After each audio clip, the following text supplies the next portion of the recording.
မိမဖြစ်သူတင်းတင်းအောင်၏မလျှော်ဩဇာသုံး၍ဝင်ကြီးဌာနတင်တာရယူမှုစစ်တပ်ပိုင်မြေကွက်များနဲ့အခြားမြေကွက်များကိုရောင်းစားမှုတို့ကြောင့်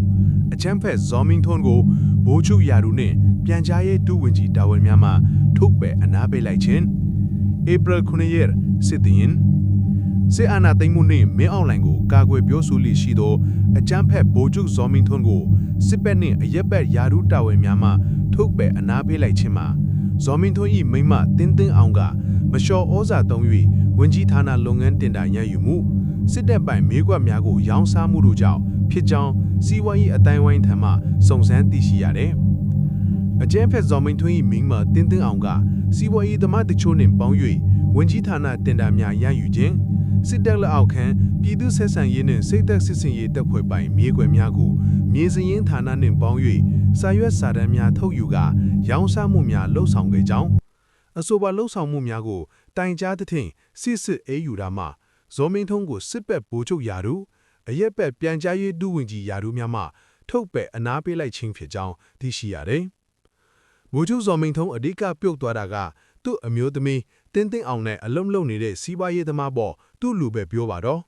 သူကဝန်ကြီးဌာနတစ်ခုကိုတင်တာပယ်ဆွဲရင်းရသွားတယ်။တစ်ဖက်ကတင်တာမရလိုက်တဲ့သူတွေကအောင်ပြေဆုံးတို့အဖွဲ့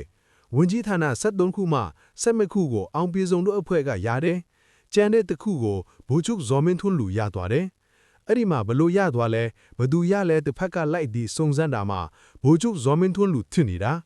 အဲ့ဒါကပထမ case ဟုစီးပွားရေးအတိုင်းဝိုင်းကပြောဆိုတယ်။ရင်းပြင်ဇော်မင်းထွန်းအမျိုးသမီးတင်းတင်းအောင်က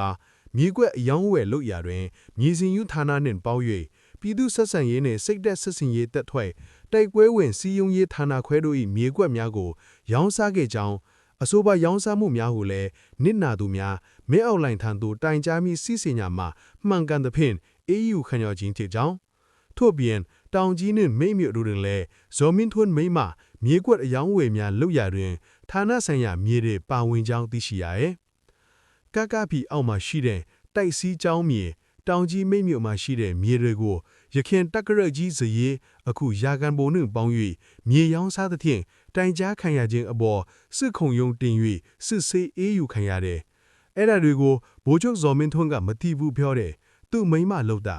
ဟုစီဝိုင်းရဲ့အတိုင်းဝိုင်းကပြောဆိုတယ်။အကျန်းဖက်ဇော်မင်းထွန်းကိုယာရုတာဝန်များမှထုပယ်ဖေရှားလိုက်တော့လဲအတနာကန်စာနှင့်ထုချီလွှတင်ပြထားသဖြင့်မင်းအောင်လှိုင်ကပြန်လဲခေါ်ယူမိမခေါ်ယူမိတို့ကိုမသိရှိရသေးပဲစောင့်ကြည့်ရအောင်မှချစ်တယ်လို့ရင်းကိစ္စကိုအလေးထားစောင့်ကြည့်နေသူများကပြောဆိုတယ်။အကျန်းဖက်ဇော်မင်းထွန်းသည်စစ်တပ်ကတို့အပက်စဉ်30ခွန်ကျောင်းစင်းဖြစ်ပြီးသူ၏မပီပြန်သောအင်္ဂလိပ်စာအတန်ထွက်နှင့်မရှက်ရွံ့သောမျက်နှာပြောင်းတိုက်လိန်ညာတက်မှုများကြောင့်ပြည်သူများနှင့်အတိုက်ခံနိုင်ငံရေးအင်အားစုများကဇော်မဲလုံးလို့ခေါ်ဝေးတယောခံရသူ